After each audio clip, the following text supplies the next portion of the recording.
You go ahead. Coach, first question right out of the bat. Saw Gracie come in the sling.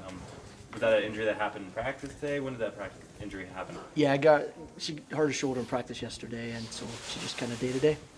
Day to day. So we'll not know until the day of that she can play against them. Correct. Coach, big week last week. Just overall, how are you feeling with this team after that good road trip? And how are you feeling just going forward the last couple of weeks here this regular season? Yeah, I mean, we feel great. Getting that first win at West Virginia was massive for not only our program, but this group of kids in particular. And then being able to back it up on Sunday, that's always a concern coming off a big win. How do you play the next game? And we played really well and got the 3-0 win. I can't remember ever beating Iowa State 3-0 in games. I mean, that's a tough place for us to play. So, this team have been fantastic all year, and they're resilient, they're tough, and we've put ourselves in a great spot now. And looking forward to the next 2 weeks of the season, and hopefully on to some postseason play. In that West Virginia game, there at the end, they get that one goal, and that last minute is so stressful. Just kind of, how stressful was it with the defense was playing so well there, and Danny had that great walk out there. Just how overall were you proud of your defense there in that last 10 minutes? Yeah, I mean, it's tough. We going in at halftime 2-0, we were actually disappointed because we felt like we should have been up maybe 3 because we were pretty dominant. But we also knew they were very talented, so when they we figured the second half there would be a response, and there was, and their kids really started pushing. And with a 2-0 lead, it's kind of awkward for us because we don't want to push as many numbers forward anymore, and that kind of can backfire on you because then you get pinned in your end, and that's what happened.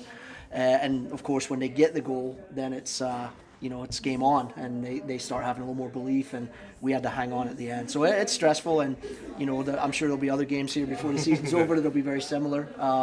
We've been on both sides of that, and it's crazy. Whenever it's a 1-goal game, under 10 minutes to go against when you have 2 good teams, it's always pretty high intensity, and I was really proud of our team for finding a way to get the win. 4-point lead right now in the league. A couple teams have a game in hand on you, but you do control your own destiny. How nice is that coming down the stretch? Well, it's nice. We talked to our kids yesterday just about all the permutations and where we are in the league and postseason and everything, and then we said, okay, now forget about all that because all you have to worry about is a Bedlam game on Friday. So we understand where we are, but we're fully focused on one game, and that's Friday night. And the fact that it's Bedlam probably makes it a little bit easier to just stay focused. But we also, our kids are aware, they're not naive to the fact that we have a chance to do something special this season. And, that's our goal. It was our goal coming in, and we have a chance to fulfill it. So, but big picture is we're focused on one game, and it's going to be a heck of a challenge on Friday night. If we win, we know we're in a great position, and if we don't win, well, season's not over. There's still more soccer to play, but it should be a really exciting game.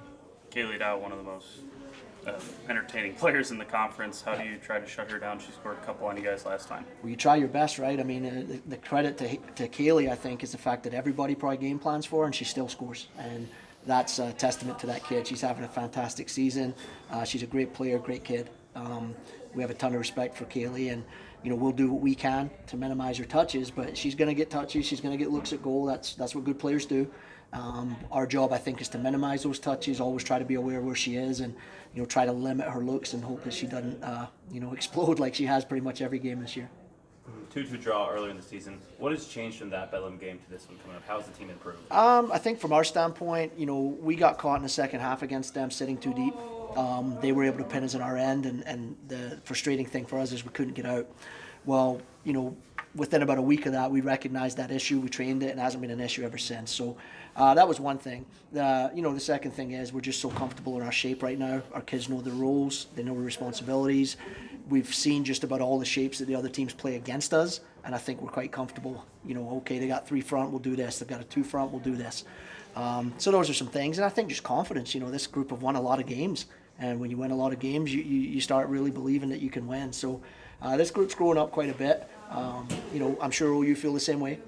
They've changed a lot since we saw them last as well. And like I said, it's just going to be probably a very evenly matched game and very competitive.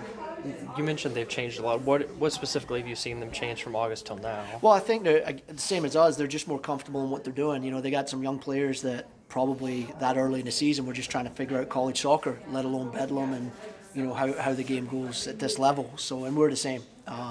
So I think they've learned that. Obviously, they're not easy to score on. They've had a ton of overtime games. They're playing everybody close. Even the games they've lost, they've generally been 1-goal games or overtime.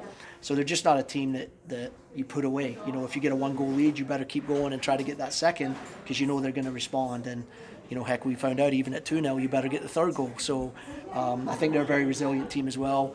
Matt Potter's a great coach. He does a very good job with that team. So they won't be phased coming here. Most of their kids have played a bunch of Bedlam games as well. So my assumption is that it's just going to be a real knockdown, drag-out. Yeah. Coach, you mentioned that the West Virginia game was really big for the program, but what kind of momentum did that kind of give to your team, knowing how, beating them for the first time? Yeah, it was special. I think, part of the deal with West Virginia is they've been so good since they came into the league. Not many teams have beat them. We sat there and go, everybody talks about you'd never beat West Virginia. I'm thinking to myself, we're not the only ones. There's other teams that might have beat them once or tied them. And, I'm not sure who's beat them up there. Tech did it this year, and we did it this year. But prior to that, they may not even have lost a home game in the league, or if they have, maybe once. So it was a big deal for us because we know we've played them tough many times, and we've just came up short. So for these kids to kind of get over that hump, it was a big deal. Momentum-wise, it's just kind of been rolling for the last 4 or 5 weeks now. Like I said, our kids just believe they're going to win. They play hard, they compete hard, and we understand we're not going to win every game we play. But if we play as hard as we can and as well as we can, we have a chance to beat anybody. In the preseason, you mentioned that Olivia was going to be good in one-on-one scenarios. Whenever you were recruiting her, did you expect that was going to translate as well as it has to the collegiate level? No. What when you get a kid like Olivia out of club, she's super talented. What you don't know is how tough is she, what's her heart like, how she deal with adversity, how she going to adapt to the college game. She's been unbelievable. Her ability to dribble and beat people is fantastic. Her ability to take the ball under pressure and keep it for us is as good as I've coached in 25 years of college coaching. And then her toughness, you watch her, she defends. A lot of good forwards don't like to defend. They just kind of hang up front and they, float around. She defends, she closes people down, she works off the ball, she does all those little things as well. So she's having a great freshman year, and if we do our job, she should keep developing and be even better next year. And then just for clarification, the Oakland injury is an injury that happened in practice on Monday? Tuesday. Yesterday. Tuesday? Yep. And did she fall on her shoulder? Was it a collision? Can't really talk about it. She's just got a bad shoulder, and we'll see how she does.